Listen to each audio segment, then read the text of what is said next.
मैं तो यही उम्मीद करता हूँ कि जो जेजेपी का कैडर है उसे अपनी जो मूल पार्टी है इंडियन नेशनल लोकदल उसमें आ जाना चाहिए। जेजेपी का जो कैडर है, जो वोटर है, उसे लावारिस भटकने के लिए छोड़ दिया गया है जेजेपी के नेताओं द्वारा।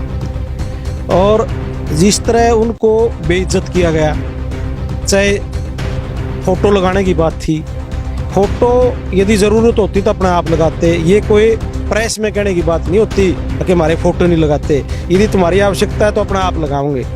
उनको बार बार जलील भी किया गया है। उन्होंने कहा कि जेजेपी को कहीं ना कहीं इनेलो के साथ आ जाना चाहिए। वहीं जब दिग्विजय चौटाला इसको लेकर कहीं ना कहीं उनसे सवाल किया गया तो उन्होंने कहा कि ओम प्रकाश चौटाला हमारे आदरणीय है, पूजनीय है, उनसे माफ़ी मांगने को तैयार हैं। अगर कहीं ना कहीं अभय सिंह चौटाला अपने बड़े भाई से माफ़ी मांगे तो हम विचार कर सकते हैं। तो गोहाना रैली में जिस तरह किल्की मारी गई, वेल मैनेज्ड प्री प्लान्ड सारा सिस्टम था, वो खराब करने का काम किया गया। चौटाला साहब मंच पे थे, गुजरात के पूर्व मुख्यमंत्री बघेला साहब थे, केंद्रीय नेता थे, जहां चौटाला साहब को बहुत बेइज्जत और लज्जित होना पड़ा। यदि चौटाला साहब की इज्जत का ख्याल होता तो वहाँ वो कार्यक्रम वो नहीं करते। वो कह रहे हैं कि इनेलो जो है, इनेलो को अपने मुकाबले में कहीं नहीं मानते और कह रहे हैं कि इनेलो जो है वो बीजेपी की बी टीम है और जैसा बीजेपी चाहती है वैसा ही इनेलो कर रही है। और जिस तरह हॉस्पिटल में बार बार मुलायम सिंह यादव से मिलके आ जाते हैं और वहीं साइड में चौटाला साहब भर्ती हैं, उनके पास ये लोग नहीं जाते, जबकि कोई भी नेता चाहे मुख्यमंत्री का हरियाणा का वो मुलायम सिंह जी से मिला है तो चौधरी ओम प्रकाश चौटाला जी से मिला है, नीतीश कुमार उनसे मिले हैं तो उनसे भी मिले हैं, लालू यादव और तेजस्वी यादव यदि मुलायम जी से मिले हैं तो चौटाला साहब से मिले हैं। लेकिन ये गए, ये सिर्फ मुलायम जी से मिलके आगे, अपने दादा की बीमारी का हालचाल जो नहीं पूछ सकते, वो क्या सामान रखेंगे आप बताओ। कुलदीप बिश्नोई से जब बातचीत करते उन्होंने कहा कि आदमपुर की जनता जो कहीं ना कहीं बनवास काट रही थी, जो यहाँ विकास कार्य नहीं हो रहे थे, उनसे कहीं ना कहीं आदमपुर की जनता का दुख नहीं देखा गया, इसलिए वो कहीं ना कहीं कांग्रेस छोड़कर बीजेपी में गए हैं ताकि आदमपुर जो कहीं ना कहीं सूखा है उसका विकास वो करा पाए। जो चलान पेश हुआ है कोर्ट में, लोग कहते हैं 200 करोड़ से ज़्यादा का है, किसी तरह उससे बचाव हो जाए अपने आप को बचाने के लिए। ये अपना पार्टी और तो चाहे कुछ भी आड़ लें, बहाने करें, लेकिन असली वजह लोग यही बता रहे हैं कि ये सिर्फ ईडी से और उस केस से बचने के लिए गए। दोस्तों नमस्कार, मैं हूं सुरेंद्र नैन और बिंदास हरियाणा की चुनावी यात्रा में हमारे साथ इनेलो के वरिष्ठ नेता उमेश सिंह लोहान है। लोहान साहब, सबसे पहले तो बहुत बहुत स्वागत है आपका। धन्यवाद सुरेंद्र भाई, आपको और आपके तमाम दर्शकों को दीपावली की पूरे इंडियन नेशनल लोकदल परिवार की तरफ से हार्दिक बधाई, और आपका भी बहुत बहुत आभार। जिस तरह आप लोगों की समस्याएं लगातार उठाने का काम करते रहते हैं, जो हकीकत है चुनाव की है, चुनाव के बिना की है, आपका चैनल हमेशा सही बात दिखाने की कोशिश करता है, इसके लिए आपको बधाई बहुत बहुत। शुक्रिया लोहान साहब। लोहान साहब, हम बात करेंगे आदमपुर उपचुनाव की। जैसा कि आपके भी जी उम्मीदवार हैं कुड़ाराव नंबरदार, और कहीं ना कहीं आप भी लगातार कई दिनों से आदमपुर हलके में जा रहे हैं, लोगों के बीच जा रहे हैं। आपके सामने जो है गठबंधन के उम्मीदवार भी है, कांग्रेस के भी है, आम आदमी पार्टी के भी है, तो क्या कुछ माहौल आप देखते हैं आपके प्रत्याशी को लेके? देखिए, कुड़ाराम नंबरदार जो हमारे प्रत्याशी हैं वो ज़मीन से जुड़े हुए आदमी हैं। आसपास के गांव में किसानों को जो भी कोई छोटी मोटी बड़ी पानी की, मुआवजे की समस्या होती है, ये अग्रणी लग के उसमें समाधान करवाने का काम करते रहते हैं। और किसान संगठन से और किसानों से जुड़े होने के नाते ही चौधरी ओम प्रकाश चौटाला जी ने, अभय सिंह चौटाला ने इनको प्रत्याशी बनाने का फैसला किया है। हमें उम्मीद है कि पूरे आदमपुर का जो किसान है, 36 बरादरी का, आपसी जाति पाति की भावना से ऊपर उठ के कुड़ाराम जी को तय दिल से, तन मन धन से मदद करके विधानसभा में भेजने का काम करेगा। लोहान साहब, आप कह रहे हो कि कहीं ना कहीं वो किसान है और कहीं ना कहीं आम लोगों से जुड़े, इसलिए आपने उनको प्रत्याशी बनाया, लेकिन वही भूपेंद्र सिंह हुड्डा ने जब कटाक्ष किया, उन्होंने कहा कि सभी पार्टियों के पास तो अपने उम्मीदवार ही नहीं है, कांग्रेस से जो है कहीं ना कहीं मांगे हुए, कांग्रेस से गए हुए नेता है।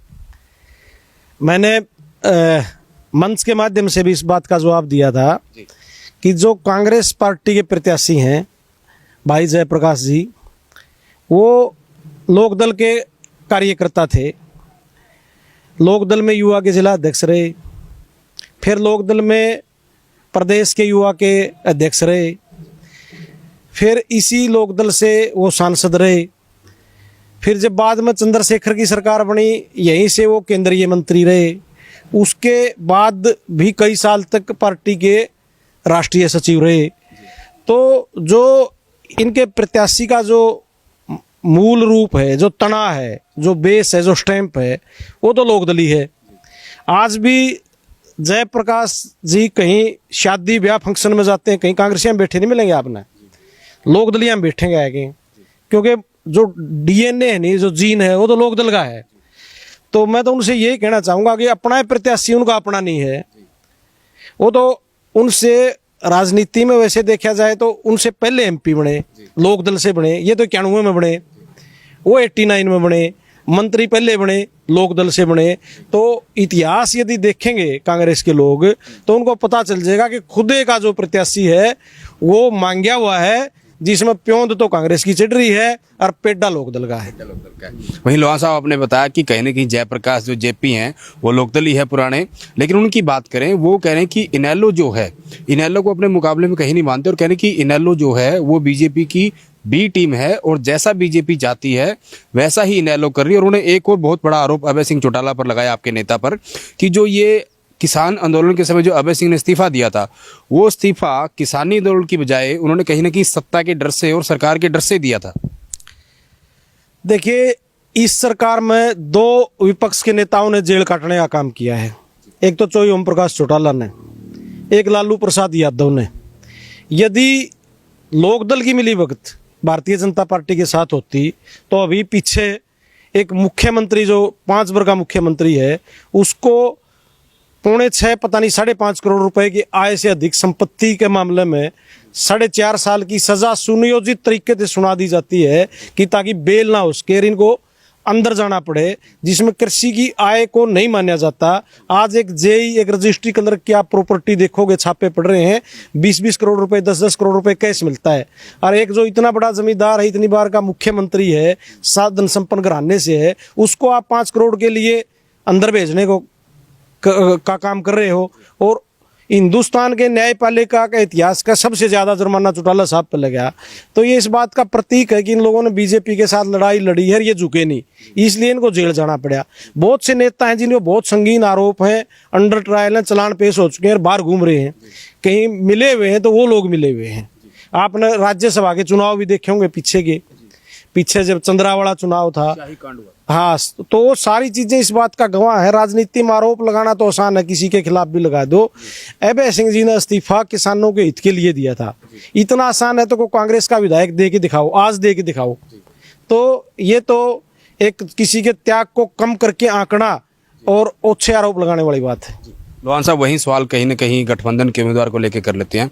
जो गठबंधन का उम्मीदवार भव्य बिश्नोई, कुलदीप बिश्नोई का ये कहना है कि तीसरी पीढ़ी जो है भव्य बिश्नोई के रूप में, वो इस बार जो है आदमपुर से हर हाल में जीतकर चंडीगढ़ जाएंगे। उनके दावे को आप कैसे देखते हैं? देखिए, जो लोग हल्के की बात नहीं करते, जो किसान की बात नहीं करते, मजदूर की बात नहीं करते, व्यापारी की बात नहीं करते, कर्मचारी की बात नहीं करते, उनका एक ही एजेंडा है, चौथी, पांचवी, तीसरी पीढ़ी हमारी जाओ आगे। वो समस्याओं से निजात दिलाने के बजाय राजनीति में स्थापित हों, फिर पैसे कमाएं, फिर अपना ऐश करें, विदेशों में घूमें। ये एजेंडा ज़्यादा लंबा नहीं चलेगा। अब लोग जागरूक हो गए तो इनको अपनी कार्यप्रणाली बदलनी पड़ेगी और बदलनी भी चाहिए। आपने कहा कि वो खुद के फायदे के लिए गए हैं, अपने बेटे को स्थापित करने के लिए गए हैं, लेकिन कुलदीप बिश्नोई से जब बातचीत करते तो उन्होंने कहा कि आदमपुर की जनता जो कहीं ना कहीं बनवास काट रही थी, जो यहाँ विकास कार्य नहीं हो रहे थे, उनसे कहीं ना कहीं आदमपुर की जनता का दुख नहीं देखा गया, इसलिए वो कहीं ना कहीं कांग्रेस छोड़कर बीजेपी में गए हैं, ताकि आदमपुर जो कहीं ना कहीं सूखा है उसका विकास वो करा पाए। आज पूरा देश जानता है, प्रदेश जानता है, आप प्रेस के लोग जानते हैं, आम आदमी भी जानता है कि किस तरह पिछले दिनों छापे पड़े थे, फार्म हाउस में पड़े थे, आदमपुर मंडी में भी लोग गए थे, आईटी वाले और आपके ईडी वाले, यहाँ इस सेक्टर में भी आए थे, 15 सेक्टर में भी। और जो चलान पेश हुआ है कोर्ट में, लोग कहते हैं 200 करोड़ से ज़्यादा का है, किसी तरह उससे बचाव हो जाए। अपने आप को बचाने के लिए ये अपना पार्टी और तो चाहिए कुछ भी आड़ लें, बहाने करें, लेकिन असली वजह लोग यही बता रहे हैं कि ये सिर्फ ईडी से और उस केस से बचने के लिए गए हैं। लोहान साहब, एक सवाल जुड़ा हुआ जेजेपी से, क्योंकि आप इनेलो में रहे पहले, जब पहले इनेलो थी एक साथ होती थी, उसके बाद जेजेपी बन गई। हालांकि आप जेजेपी में रहे, अजय सिंह के भी कभी न कहीं आप खास रहे। वहीं गठबंधन का कहीं न कहीं जो उम्मीदवार बताया जा रहा है, तो जेजेपी कहीं नजर नहीं आ रही। क्या वजह मानते हैं? क्योंकि आप भी हिसार से हैं, हिसार से अजय सिंह चौटाला राजनीति करते रहे हैं, दुष्यंत यहाँ सांसद रह चुकी है, वजह क्या है? जेजेपी का जो कैडर है, जो वोटर है, उसे लावारिस भटकने के लिए छोड़ दिया गया है जेजेपी के नेताओं द्वारा। और जिस तरह उनको बेइज्जत किया गया, चाहे फोटो लगाने की बात थी, फोटो यदि ज़रूरत होती तो अपने आप लगाते, ये कोई प्रेस में कहने की बात नहीं होती कि हमारे फोटो नहीं लगाते, यदि तुम्हारी आवश्यकता है तो अपने आप लगाओगे। उनको बार बार जलील भी किया गया है। मैं तो यही उम्मीद करता हूँ कि जो जेजेपी का कैडर है उसे अपनी जो मूल पार्टी है इंडियन नेशनल लोकदल, उसमें आ जाना चाहिए। कुर्राराम नंबरदार जी की मदद करनी चाहिए, अभय सिंह चौटाला जी के हाथ मजबूत करने चाहिए। वो अनिर्णय की स्थिति में है, उन्हें ये भय है कि यदि तुम विरोध तो करोगे तो सरकार से बाहर कर दिए जाओगे, और प्रचार कैसे करें जब अगले बुलाए नहीं रहे। आपने कहा कि जेजेपी को कहीं न कहीं इनेलो के साथ आ जाना चाहिए। वहीं जब दिग्विजय चौटाला इसको लेकर कहीं न कहीं उनसे सवाल किया गया तो उन्होंने कहा कि ओम प्रकाश चौटाला हमारे आदरणीय है, पूजनीय है, उनसे माफ़ी मांगने को तैयार है। अगर कहीं न कहीं अभय सिंह चौटाला अपने बड़े भाई से माफ़ी मांगे तो हम विचार कर सकते हैं। मैं जेजेपी के कार्यकर्ताओं और वोटरों की बात कर रहा हूँ। मैं ऊपर जो उनके नेता हैं उनकी बात नहीं कर रहा। वो क्या कहते हैं क्या नहीं कहते हैं उस बात पे मेरी कोई कमेंट्स नहीं है।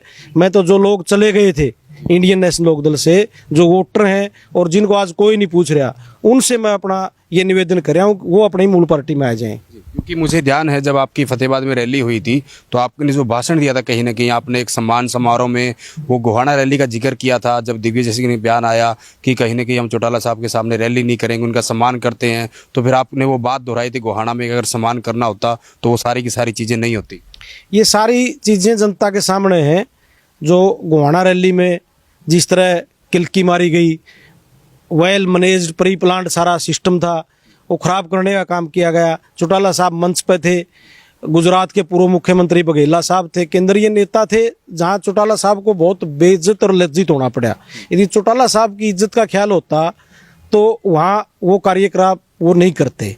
फिर जिस तरह उनको जींद बाई इलेक्शन के दौरान हॉस्पिटल से बाहर करवाया गया, जो इनके गठबंधन के साथी थे आप पार्टी वाले, और जिस तरह हॉस्पिटल में बार बार मुलायम सिंह यादव से मिलके आ जाते हैं और वहीं साइड में चौटाला साहब भर्ती हैं, उनके पास ये लोग नहीं जाते। जबकि कोई भी नेता, चाहे मुख्यमंत्री का हरियाणा का, वो मुलायम सिंह जी से मिला है तो चौधरी ओम प्रकाश चौटाला जी से भी मिला है, नीतीश कुमार उनसे मिले हैं तो उनसे भी मिले हैं, लालू यादव और तेजस्वी यादव यदि मुलायम जी से मिले हैं तो चौटाला साहब से मिले हैं। लेकिन ये गए, ये सिर्फ मुलायम जी से मिलके आ गए, अपने दादा की बीमारी का हालचाल जो नहीं पूछ सकते, वो क्या सामान रखेंगे आप बताओ।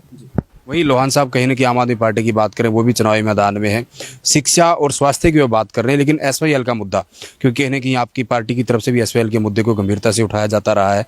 आप आदमपुर में, क्योंकि कहीं ना कहीं राजस्थान के साथ लगता इलाका है, पानी का बहुत बड़ा मुद्दा है और पंजाब में उनकी सरकार है, इस पर आप क्या कहेंगे? नहरी पानी की तो ये हालत है कि जो बुड़ाक है आदमपुर का गांव हल्के का, कभी एक टाइम ऐसा होता था कि राजस्थान के लोग हमारे यहाँ से पानी लेके जाते थे पीने का। आज बुड़ाक और आसपास के लोगों के पास टैंकर राजस्थान से आते हैं, सिद्धमुख कनाल से, उस साइड से पीने का पानी। आज पीने के पानी के लाले पड़े हुए हैं। सिंचाई की तो बात अगला कदम की बात करोगे आप, और फिर भी ये एसवाईएल का पानी रोके हुए हैं। अभी पिछली मीटिंग थी, उसमें भी कोई रिजल्ट नहीं आया। जब भी इनसे ये सवाल पूछा जाता है तो ये उसको एक मीठी गोली देने का काम करते हैं और केंद्र के पाले में डालने का काम करते हैं। आज दोनों जगह इनकी सरकार है और जिस तरह के इनके कार्यकलाप रहे, यहाँ आप देख रहे हो कि 2 मुख्यमंत्री आने की बात थी। वे पंजाब के मुख्यमंत्री भी प्रचार करेंगे, दिल्ली के मुख्यमंत्री भी प्रचार करेंगे, 25 एमएलए दिल्ली से आएंगे, 25 पंजाब से आएंगे, एक गांव को एक विधायक कवर करेगा, 5 जोन बना के एक मंत्री कवर करेगा। आज टोपी लगाए अकेला सत्येंद्र घूम रहा है कि नहीं? आप देख रहे हो कोई कैडर नहीं है। 2500 वॉलंटियरों की बात थी, आज ढाई वॉलंटियर भी उसके साथ नहीं है। बेचारा जो अपने गांव गुआंड के अपने वर्कर उनके साथ घूम रहा है, उसको तो इन्होंने लावारिस छोड़ दिया। एक सवाल लोहान साहब, कहीं ना कहीं अभी हाल ही में 2 दिन पहले जो स्वामी जसमेर है उनकी पार्टी है, उन्होंने भी कहीं ना कहीं इनेलो को समर्थन दिया है। कितनी मजबूती आपको उनके समर्थन से मिलेगी? क्योंकि जब वो समर्थन देने आ रहे थे, कहीं ना कहीं वो खबरें भी आई कि उन पर हमला कर दिया गया और तमाम की तमाम वो चीज़ें। ये तो बौखलाहट का प्रतीक है। कोई आदमी अपना राजनीतिक निर्णय अपनी इच्छा अनुसार ले सकता है, ये लोकतंत्र है। जसमेर जी को ये लगा कि अभय सिंह जी बढ़िया लड़ाई लड़ रहे हैं किसानों के हित की, तो उन्होंने ये फैसला किया कि हमारा जितना भी यहाँ कैडर है, जितनी भी मजबूती हम देंगे वो अभय सिंह चौटाला जी को देने का काम करेंगे। जब ये बात इन लोगों को, भाजपा और जसपा वालों को रास नहीं आई, तो एक साजिश के तहत उन पर हमला करवाने का काम किया गया। हम उसकी निंदा करते हैं और प्रशासन से मांग करते हैं ऐसे तत्वों के खिलाफ कड़ी कार्रवाई करें।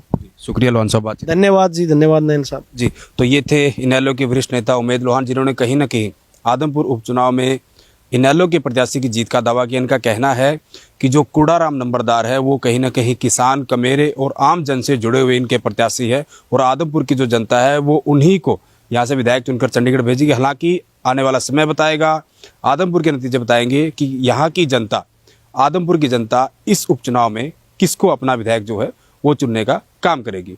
वीडियो जर्नलिस्ट विकास कुमार के साथ सुरेंद्र नैन, बिंदास हरियाणा।